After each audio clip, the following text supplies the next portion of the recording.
I'm Joslyn DeFreece. I am an actor, writer, and activist. I am also a trans woman, and I am extremely honored to be participating in conversations with Changemakers, hosted by The Little Market. The Little Market is a nonprofit organization dedicated to empowering all women. This conversation is part of a series that was created to bring awareness to issues that impact women globally. Beautifully said, Joslyn. I'm Sherry. Why, thank you. I'm Sherry Cola, and I'm an actress, writer, comedian, and I'm a bisexual Chinese American, also an immigrant. Thanks for having us, Little Market. I'm super stoked to get into it with Joslyn and hopefully have a meaningful conversation about representation in the LGBTQ plus community. So, I actually wanted to ask you, Joslyn, when was the first time you actually saw yourself represented growing up? Because, for me, there wasn't much. Sure. Was there a moment that you were like, oh, okay, this person is like me on the screen? I mean, what's kind of horrifying is, I appreciate that question, and I just loved your intro. That was awesome. It was so organic. But yeah, what's kind of terrifying is that I saw me represented in, I was born in 81 in Omaha, Nebraska. And first thing I saw was something that I guess I would grow up to be a trans woman. And it was the talk shows, seeing people that were being othered, people that were being laughed at, ridiculed. And I think that's what put me into the closet for a really long time. Sure. Sure. It's I thought that is a bad thing, but also I intuitively on some level knew, oh, that's me. And so there was this, if you've seen Disclosure documentary, Laverne Cox's new doc, it is, that was the representation I saw, was something being laughed at and being made fun of, and what that does. No, and that's unfortunate. I'm so sorry that you went through that because, looking back, so much of that representation was problematic. You know what I mean? I can even say the same about the Asian representation. Totally. It was just the long duck dongs of it all. It's what's Absolutely. going on. I think we've gotten to this point where now in 2021, especially, we're unapologetic. Oh, we don't deserve to be just a punchline. Which is a really cool place to be, just as a community, to realize, okay, you know what, we actually have a place here, and it's not for some stupid reason. Right. So I mean, here's the thing, I've never been prouder personally, to be in the LGBTQ plus community, and I feel like the conversations have opened up, especially throughout the last few years, where we talk about it in a proud way, right? And we talk about it as role models even, right? Because we do what we do, and there are people who are, looking up to us. Do you ever feel the pressure? Do you ever feel the pressure of kind of holding that on your shoulders at all? Because we are representing, in a way that's public. Yeah, absolutely. I mean, I think for me, one of the pieces that is so important, and this is just because if I look at that pressure that I'm supposed to be something for somebody else, I don't want to live that way. That's honestly what pre-coming out, pre-transition was, me trying to be something for people. And now it's honestly, the best thing I can do for the little Joslyns in the world or other people is okay, let me just be truthful. You know? It's one of the things where when I was going through medical transition, it was so important. I thought I should talk like this and be smaller and be, I'm going to be a woman, and what it meant to be a woman, and make myself smaller and make my voice smaller and all these things. It's bullshit. It's not real. And I don't want to put that on a little kid. I just want to be my most authentic self. And that's the example I want to be. I mean, how do you feel with that pressure? Yeah, I think the most authentic self thing really speaks to me as well, because, I've been bisexual my entire life. I've also been Asian my entire life. I haven't come out as Asian yet. Right. Big secret. Big secret.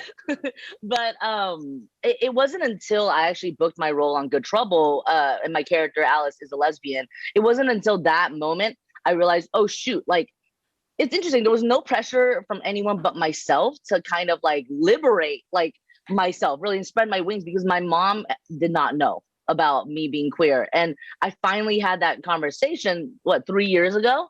And that, I mean, there's just so many layers in that world of like, we were immigrants, not that my family was traditional, but being queer is not an option / conversation. I mean, you know what I mean? Like, it's just not even thought about, like, oh, that could be a route. So, and dating wasn't talked about, let alone sexuality, you know what I mean? At the dinner table. So, booking this queer role actually, influenced me to come out to my mom, which is such a beautiful thing. And it really goes back to representation, because this Asian queer roles are so freaking slim pickings. My mom never saw it on the TV, right? So then she just naturally had a more closed mind to the whole entire concept, right? And, it really meant a lot, because in season 1, spoiler, the finale, I do end up coming out to my mom after this entire season of just going through bizarre lengths to hide who I am. And that's something I've done before. It's like you're just like lying through your freaking teeth for no reason, because you're just not ready to like fully be yourself. I mean, it's such a thing, and yeah, like there's a coming out scene, and it's just so tender and, overdue, to be honest, on TV. And it was just, I mean, to portray this character, like it really has benefited me in so many ways, where I kind of do want to be a role model, right? Because I didn't have that. There were a few people, but now it's like the feedback that you get of like these Asian queer girls, these Asian girls, these queer girls, you know what I mean? Like feeling seen. It just goes a long way. What about you in terms of like that dynamic of like family when you were going through your transition? Well, like my family's pretty amazing. I come from like an Irish Catholic, like Midwestern family, like, and there was a learning curve, because, and I've told people this, that like for me, coming out as trans was one of the most painful things that coming out to myself. Like really coming to that place of accepting who I am. Right. Like, oh no, I'm not going to be the ideal. I'm not going to be I'm being told I'm supposed to be, the modeled after the cis hetero God, that it's all American. It's like, that's what I thought I was supposed to be. And it was like, no. And getting really honest with that was, I thought my life was over. I saw this MSNBC special that when I came out, said these trans women were talking, and this was in 2001, and these trans women were talking about, be prepared to lose everything. Be prepared to lose everyone in your life. And, and I just sobbed.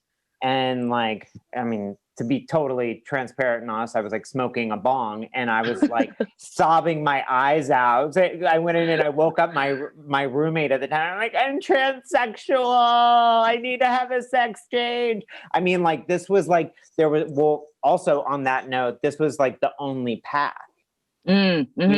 So like, and the medical establishment back then was like, this is the one and only way. You have to jump through all these hoops. And there was so much pressure, societal pressure. And it's like, as a whole, as women, there's so much pressure to look this way, be the magazine, be on this diet, do whatever. And then as trans women, when you're like, I don't know where the hell I fit, it's like, and my parents, God bless them, they changed with me. Like they supported me. They spoke up. They had people that said horrible things about me, and they were like, we're proud of Joslyn. People would use like my birth name. And, so it's like, it's amazing to see these people that I thought could never accept it. And then all of a sudden who they are today. I was with my mom in Bloomingdale's like a year ago or before COVID. And, some woman was like, "Is that a man?" about me when I was like talking to a friend. Mm. And my mom goes, "It's not nice to talk about people in front of them." And I was like, "Oh my God, Mom!" Like, In Bloomingdale's, yes. yeah, I was like, "Who is this lioness?" Like, I love it, you know. I mean, yeah, protecting her baby, you know. Yeah. I mean, that's such a beautiful thing, and that like it's emotional, right? Because it's like uh, we the whole back to you saying that we lose everything. I mean, we risk losing everything, right? Like the fact that that's even a thing, you know, it's like to be who we are, we're putting everything on the line, you know. Right. It just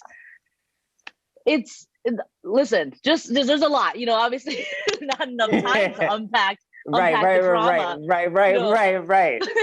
It just you know, it's so, I mean, just first of all, thank you for being so strong. And like, you know, obviously we have days where we're not so strong and where we don't feel 100%, but it's like the fact that we're even having these conversations when it was difficult 10 years ago, 5 years ago. I mean, you know what I mean? Like, Absolutely. do you have hope kind of like that we are heading towards a more, you know, inclusive, open space? Yes, absolutely. I mean, I will say that surviving the past 4 years Right. has been, you know, a bit daunting, and I've seen some things. It's so strange because, you know, like I'm constantly getting these text message notes from friends and like like people who are like constantly change makers, right? Like, you know, my friends who are just like, "Oh my God, this state is under attack. This state is under attack. This person is doing this." And it's like, you know, I recently, a couple months ago, came in contact with a woman that was like, "Every time I look at you, I see pain and sadness," you know, and was saying that, you know, she felt sorry for me that I would be scared to use the men's rest. I mean, so many things that just, when someone doesn't understand, Mm. and I'm like, this is 2021. I don't even know. It's 2021 and people still think this way. And Yeah. so the representation that I'm seeing is absolutely, you know, like, honestly, I sobbed my eyes out, and, you know, I called a bunch of my friends, partook in the documentary and on Disclosure. And I think everyone I know just sobbed their eyes out watching it. The trans people I know, because it was like, oh my God, this is what we grew up with. Yeah. This is that. Wow, this is traumatizing, you know? And it's like, and this framed the way that I think, you know, that's what this stuff does. And so now to actively be unpacking that and to be changing that and to be like, okay, speak the truth. Let's talk about this. Let's tell real stories. Yeah. And to answer your question, absolutely. I see the authenticity coming. Yeah. I'm actively trying to participate in that by writing it. Absolutely. And being like, not holding back, not trying to glamorize anything or being ashamed of anything. So how do you feel? How do you feel? Just keep it real. I love that. It is interesting. Yeah. It's like we've been defined by others for so long, right? And now we're finally like just owning and embracing who we are by us. You know what I mean? Right. But yeah, it's interesting. Like, you know, even being bisexual, you know, throughout my life, people have always asked me like, well, who do you like better? Like, well, which one? Like, if you had to choose, things like that are problematic, you know. And because at the end of the day, I really am just a proper bi. You know I mean? Good old fashioned bisexual, right? You know? Yeah. And looking back, you know, Sex and the City is one of my favorite shows, but they even had like some problematic stuff talking about bisexuality, the trans world. I mean, listen, right? But it's so interesting, like, because society just thought a specific way, you know, and now that we are just redefining all of it and kind of using our own voice and changing the narrative, right? I do see a light at the end of the tunnel, and I feel really lucky that we exist in this time, right? Because Absolutely. I mean, listen. I mean, so many things. With the Asian representation, with the queer representation, like all of it. It's like 20 years ago. I mean, 30, 10. Seriously, it was a different time. it was a different time. And the fact that we can be on Zoom and we're really all the way barriers. across the country, opposite sides of the country, having a conversation and talking about it. Yeah, it really feels like I have never felt more limitless, which is like I every single day, truly, truly, truly, like I know that anything is possible. If oh my god, I'm getting emotional. Just I'm like, yeah. I'm about to start my period in 3 minutes. I just, especially being Asian and like, there's so much shit going on in the world, right? It's like the stereotype that we don't want to rock the boat, that we will sweep shit under the rug. I'm sorry, I'm saying bad words now. We've gotten to that point. Oh, you're in good company here.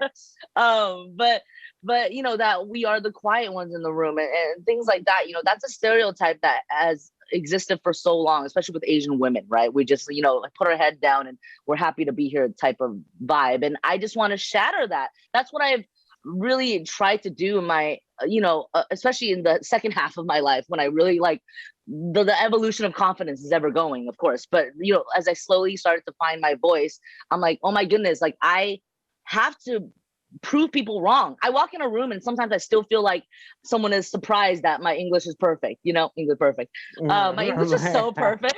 but like, I still, especially as an immigrant, I will always have that like foreign feeling, right? And it doesn't help, when American movies like Minari are in the foreign category. You know what I mean? Like we'll take the win, but at the same time, it's like, take us seriously, please. And so I feel like there's still so much work to be done, especially in the Asian space, the Asian queer space. But I want to be part of that impact. I want to be like, I will not rest until my people are represented. And that's that fire I have every single day. Because I do see that it's just, there's not enough. There's not enough. In both our worlds, there's just really, really not enough, but truly, it's just, we're hungry and we're just, like I said, unapologetic. And, I think it's cool to see people like you and me kind of embrace activism now more than ever, right? Because we realize how important it is to be allies to each other's communities and really show up in a major way, to be an example for others and, kind of lead the new generation, if you will, like, and yeah, it's like, how important is activism to you right now? Because obviously you're an activist. well, no, right. No, I mean, I think right now it's like, it's a privilege to be like taking part in everything. Like I feel so much, I've been so inspired over the past year. No, not even just the past year, the past 4 years. That has been the thing that has been like, okay, speak up, speak up, speak up. And also understanding, like, this is the thing that I have conversations with friends about nonstop, is the importance of, okay, living through example. That is sometimes one of the greatest, like living out loud and living by example. Mm-hmm. Because sometimes, especially as queer people in this world, it's like showing up is sometimes all the activism that I'm capable of doing. And self-caring that, because if I'm constantly giving and not like replenishing my pot, or so to speak, it's like, how I can't do it. So it's like taking care of myself and being able to show up and being an example and using my voice and educating the hell out of myself too. Like read, learn. How about you? I think, I think we're in a place where we know more than we've ever known, which is so amazing, right? And you're right. It does take a lot out of us. And at the end of the day, like, of course, we have to take care of this and this, So finding that balance, I think, is really important. But I do feel like it's necessary to have these conversations. This is a form of activism, right? Us even having this conversation. Absolutely. And I'm on a show called Good Trouble, which, of course, it was inspired by the words of the late, great John Lewis. And our show has existed since 2018. And we've been having these conversations. We have a huge BLM storyline. We talk about, trans in the military. Like these conversations are just like, we've been about these stories, right? And to see like it unfold in real life. But the thing is, like, this messed up stuff in the world has been happening. You know, this is not news. And being on a show like Good Trouble has really taught me to show up. Like, you know, our slogan for season 3 is speak up, speak out. And I just feel like I have to, you know, talk the talk and walk the walk, you know, especially to just be an ally, especially in the BLM world. And yeah, I just, you know, it's so interesting because everything's at our fingertips now, you know, even with social media, like posting stuff goes a long way. You know, when I'm like just scrolling and I see someone post about the, you know, anti-Asian attacks, I'm like, oh shoot, like it makes you feel like, okay, someone has my back. You know what I mean? And I'm pretty sure you feel the same when people post, you know, about the trans issues going on. You know what I mean? Like it literally, it means so much to be, you know, seen and just supported. Yeah, you know, I think that just goes a long way. There's just so much crap going on in the world right now, Joslyn. But it's not new. That's the thing. It's not new. And it's like the pandemic opened our eyes because we had no choice in a weird way. And not, you know, our eyes have been opened, but like a lot of the rest of the world, you know what I mean, are barely waking up to this. Yeah. I mean, people had nothing to do except like look at their computers, and it's like, oh shit, this is happening. It's like, yeah, it's been happening.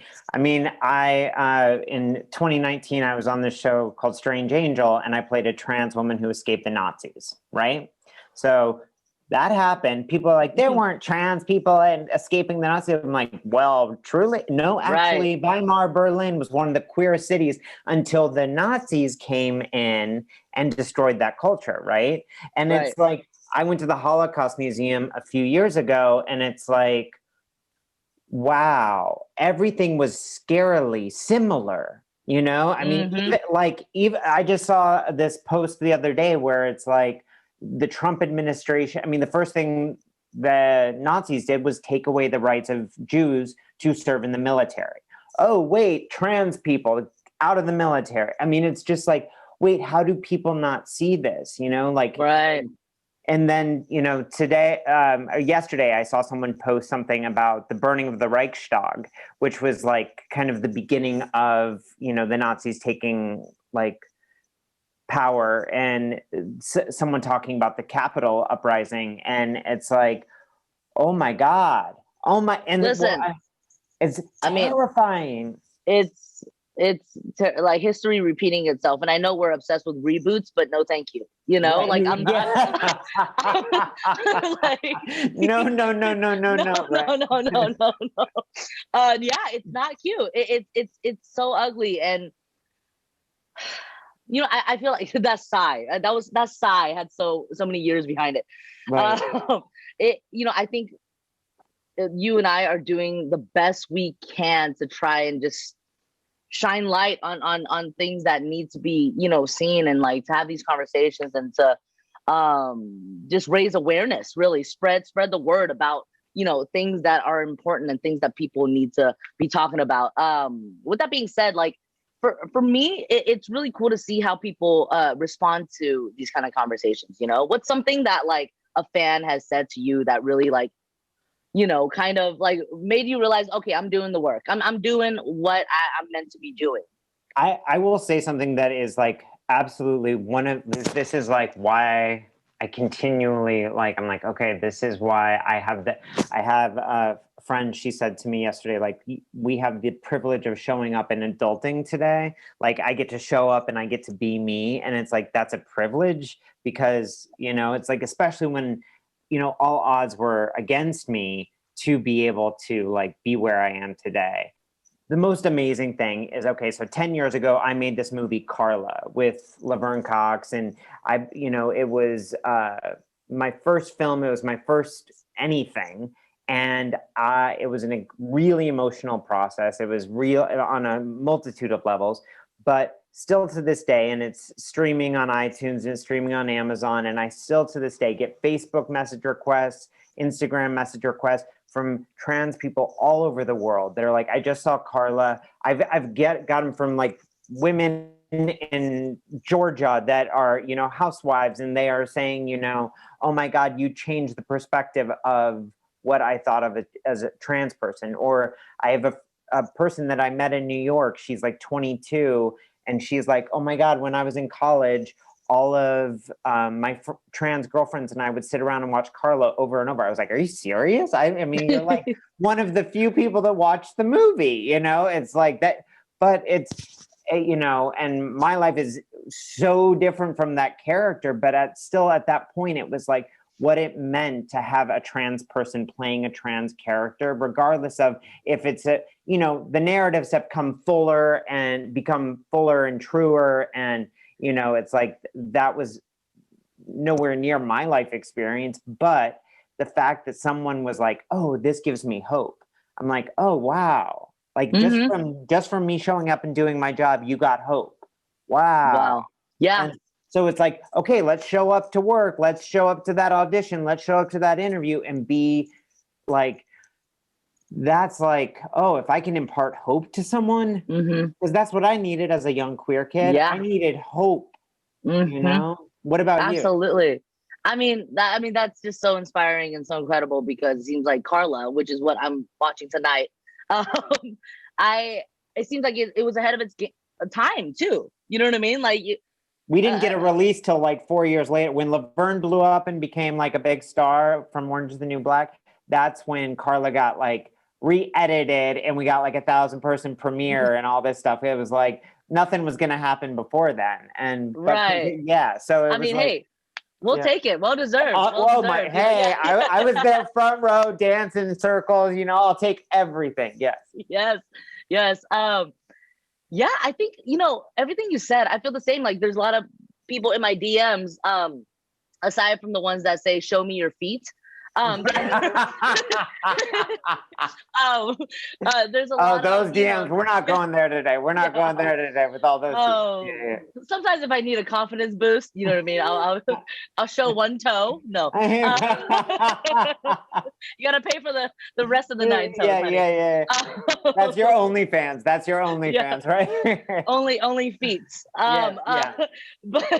But yeah, like a lot of, you know, young girls, and that's the thing. It's like, this is why representation matters, period. Like, you know, someone watching my character on Good Trouble in, I don't know, the middle of Iowa, I don't know, where there's not that many Asians or queer Asians, you know, and they don't feel seen by their surroundings, and they feel trapped in so many ways. If they can see this television show and feel like there's hope, exactly, right? There's, oh shoot, like I can come out to my parents and they could be okay with it. Here's the thing. So my coming out storyline on Good Trouble, like this entire season of my parents, my TV parents being judgy and like, you know, asking me if I have a boyfriend, all that stuff. Like, it cut to the season finale. I come out and it's so emotional, and they actually knew the whole time and they accept me for it. Right. So of course, not all coming out stories are like that. You know, it can end up extremely sad and dark and etc. But this sliver shows that hope, right? That light at the end of the tunnel, that, oh, like an Asian mom could be watching Good Trouble, folding her laundry and like thinking, I guess I'm okay with my child being queer. You know what I mean? That's why representation matters. These stories did not exist however long ago. And that's why we are catching up, and there's so much work to do. You know what I mean? But yeah, I think just at the end of the day, representation truly, truly matters. For you to see yourself on the screen, that just fuels your self-worth. Absolutely. You know, if you don't see yourself on the freaking screen, well, you don't matter. I remember thinking, just because once again with the foreigner complex, when I was like doing making funny videos in high school, I was hosting the talent show, which was essentially stand-up. I loved it so much and was such a passion of mine, comedy and performing. I had the actual thought that Hollywood was for Americans, and there was no, like, what's the point? I'm not gonna make it, you know, because I didn't see myself. And now I'm hoping, you know, someone in high school can see my character and actually, oh, okay, I could be an actress, I could be a stand-up, you know what I mean? So representation just goes such a long way, and I mean, we're doing it. Absolutely. We're freaking doing it. Yeah. Like that gives me so much hope to hear that, you know. It's like hearing that, like, okay, so I didn't see this, I didn't think it was possible, and hey, look at this now.